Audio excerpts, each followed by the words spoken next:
Bharatiya Janata party Delhi प्रदेश के परिवार में हमारे सदस्य बनने वाले भाई बलराम झा जी,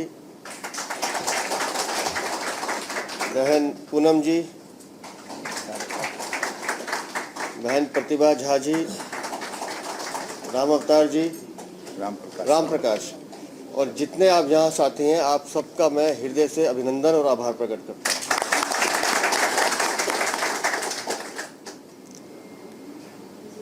मैंने सुबह बलराम जी से बात की, मुझे जानकारी दी मनोज जी ने कि भाई ऐसे ऐसे आम आदमी पार्टी के कुछ साथी हमारे परिवार में जुड़ना चाहते हैं। तो मैंने पूछा उनसे क्या है मन में, क्यों जुड़ना चाहते हैं। इन्होंने मुझे दो जवाब दिए। बोले हम जब भी प्रधानमंत्री नरेंद्र मोदी जी को देखते हैं, सुनते हैं तो हमें गर्व महसूस होता है, लेकिन जहाँ है वहाँ बोल नहीं पाते। जो प्रधानमंत्री हमारे देश का गौरव है, जिस प्रधानमंत्री को देख के हमें अपने अंदर प्रसन्नता भी और गौरव महसूस होता है, तो हम कब तक उनके दूर रहे, हम उनकी छत्र छाया में आना चाहते हैं। फिर मैंने पूछा दूसरा कारण क्या है, तो इन्होंने जो बात कही, बोले पूरी दिल्ली को जो ठग रहा है उसने हमें भी ठगा है।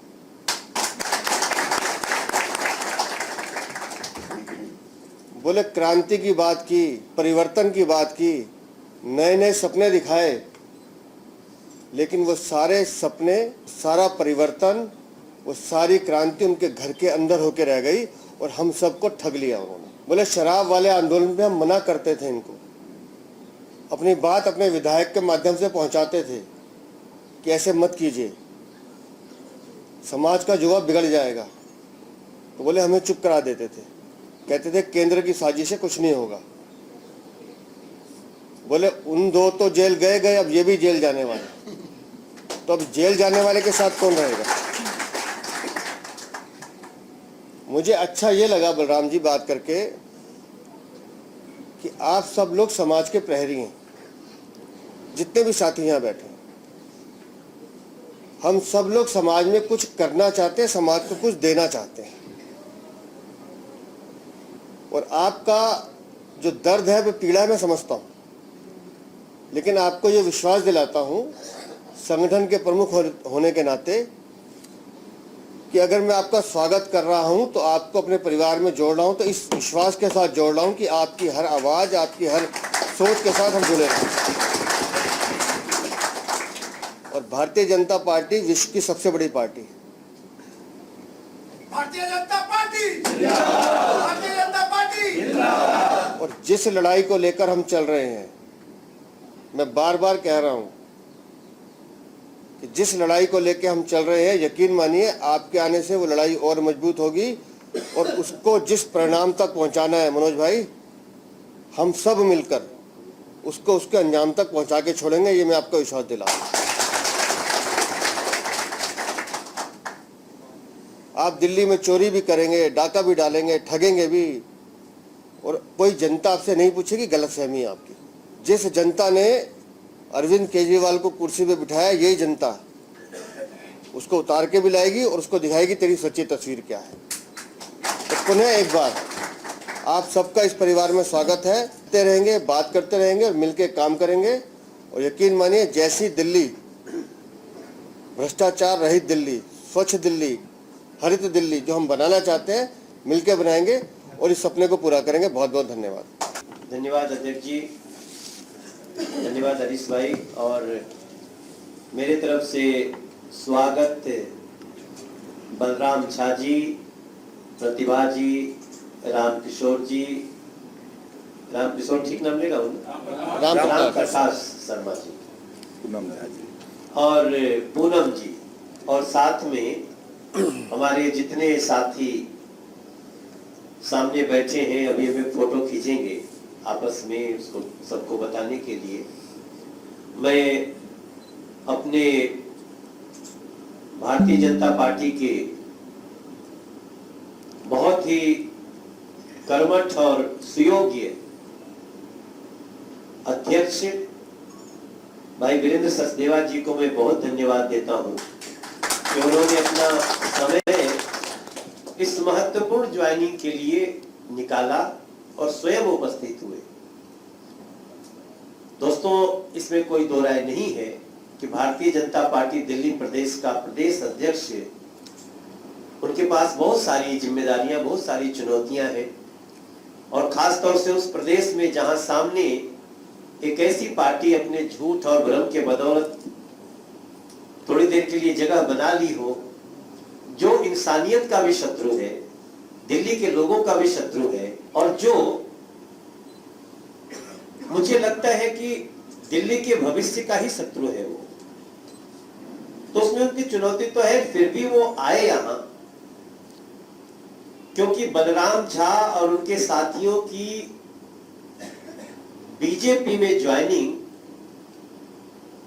मुझे लगता है आज दिल्ली के अंदर हर उस आम आदमी पार्टी के कार्यकर्ता को बड़ा सुकून मिल रहा होगा जो अपने ही अरविंद केजरीवाल से ठगा हुआ महसूस कर।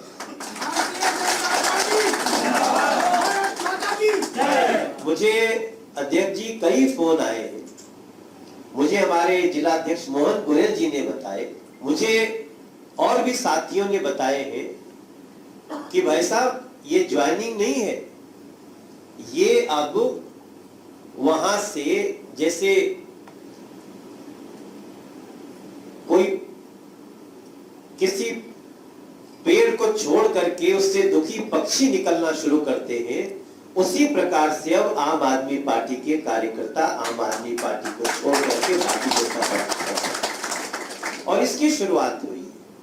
तो बातें बहुत सारी हैं, हम अपनी तरफ से आप सबका धन्यवाद करते हैं क्योंकि यहाँ पे जो उपस्थित लोग हैं वो मैक्सिमम लोग हमारी लोकसभा से हैं, तो इसलिए हमारी उपस्थिति और आप सबका स्वागत हमारा विशेष अधिकार है, हमारे मोहन गोयल जी का अधिकार है। मोहन जी हमको लगातार बताते रहते हैं अध्यक्ष जी, और बहुत वो ऐसी ऐसी बातें कहते हैं जिसपे तुरंत हम सब मिलकर के निर्णय लेते हैं और उसी का ये नतीजा है। मैं आप सबका एक बार फिर से स्वागत करता हूं और आपको विश्वास दिलाता हूं कि आपके सपनों की दिल्ली भारतीय जनता पार्टी बनाएगी। एक बार फिर से बहुत बहुत स्वागत। मैं बलराम जी की एक बेटी को भी मिला था जो एक कॉलेज की अध्यक्ष है, आई है ना ये, तो मैं कई यूथ को ये वेदना के साथ देखा कि भाई साहब अब पानी सर से ऊपर जा चुका है। तो आज के इस समय को मैं बहुत महत्वपूर्ण मानते हुए आप सबसे भी प्रार्थना करूंगा। देखिए, भारतीय जनता पार्टी सिर्फ दुनिया की सबसे बड़ी पार्टी ही नहीं है, दुनिया की सबसे उदार पार्टी भी है। सबका साथ, सबका विकास, सबका विश्वास, सबके प्रयास से चलने वाली पार्टी है। इसलिए वो लोग जो दिल्ली प्रेमी हैं, जिन्होंने दिल्ली के भविष्य के लिए कभी कुछ सोचा, उन सभी का जगह भारतीय जनता पार्टी में है। आप सबका स्वागत है। आइए मिलकर अपने वीरेंद्र सचदेवा जी हमारे बीजेपी प्रदेश अध्यक्ष के नेतृत्व में, हमारे राष्ट्रीय अध्यक्ष जेपी नड्डा जी के नेतृत्व में और दुनिया के, पूरी दुनिया के इस समय में जो शांति के, जो सद्भावना के और जो विश्व एकता वसुधैव कुटुंबकम के जो पर्याय बने हैं, ऐसे नरेंद्र मोदी जी के साथ चलते हुए इसको मजबूत करते हैं। आप सबका बहुत बहुत धन्यवाद। रहा था गुस्से में जो हमारे कार्यकर्ता यहाँ आम आदमी पार्टी के थे, वो टोपी पहन के तो आए, लेकिन लग रहा था बहुत बोझ लग रहा था और वो फेंके उसको जमीन पर। हम लोकतांत्रिक प्रक्रिया का बहुत इज्जत करते हैं, हमें किसी के दल के नाम से प्रॉब्लम नहीं है, उसके चाल चरित्र और काम से प्रॉब्लम है। वो सारी टोपियों को विधिवत से ऐसे रख के डिस्पैच करते हैं। बलराम जी जी, बहुत बहुत धन्यवाद। यहाँ हमारे साथ प्रदेश अध्यक्ष जी सचदेवा साहब और हमारे बड़े भाई और सांसद मनोज तिवारी जी, हमारे मार्गदर्शक मोहन गोयल जी, जिलाध्यक्ष जी, हरीश खुराना जी, यहाँ उपस्थित हमारे सभी साथीगण, आज ज़्यादा नहीं कहेंगे और वो उस 10 साल का जो हमारा पीरियड रहा है उसको हम याद करना भी नहीं चाहेंगे, क्योंकि हमारी अवधारणा रही है कि सुबह का भूला शाम को अगर वापस आ जाता है तो हमारी परंपरा के अनुकूल उसको लोग भूला हुआ नहीं कहते हैं, ये नहीं कहते हैं। और ये पार्टी एक सपना दिखा के आई थी और उस सपना का शिकार हम लोग हुए थे। अब मैं जितने भी अभी भी हमारे बहुत सारे साथी रह रहे हैं, मैं आज इस संचार माध्यम से और हम अपने मार्गदर्शकों के बीच से संदेश देना चाहते हैं उन सभी साथियों को कि अब आप लोग निकल जाइए और ये हमारे प्रधानमंत्री, अद्वितीय प्रधानमंत्री के नेतृत्व में भारत परम लक्ष्य की ओर प्रस्थान कर चुका है, लक्ष्य की प्राप्ति की ओर है। हम सभी लोगों से निवेदन करेंगे कि सभी लोग अब उनको भूल जाइए, वो छलावा करने वाले लोग हैं। अब आइए, राष्ट्रवाद की अलख जगाइए और हमें परम आदरणीय मोदी जी के नेतृत्व में परम वैभव की ओर प्रस्थान कीजिए। तो मैं जितने भी हमारे साथी रह गए हैं, मैं सभी साथियों से निवेदन करूंगा कि आज हम आए हैं, कल आप भी आइए, सब निरंतर आते रहिए और भूल जाइए उन लोगों को जिन्होंने हम लोगों को छला है, भूल जाइए और नए भारत की निर्माण कीजिए, नए मोदी जी के निर्माण, मोदी जी के नेतृत्व में हम लोग नए भारत की निर्माण करेंगे और उसमें अपना एक गिलहरी प्रयास हम लोग भी देंगे। बहुत बहुत धन्यवाद। मेरे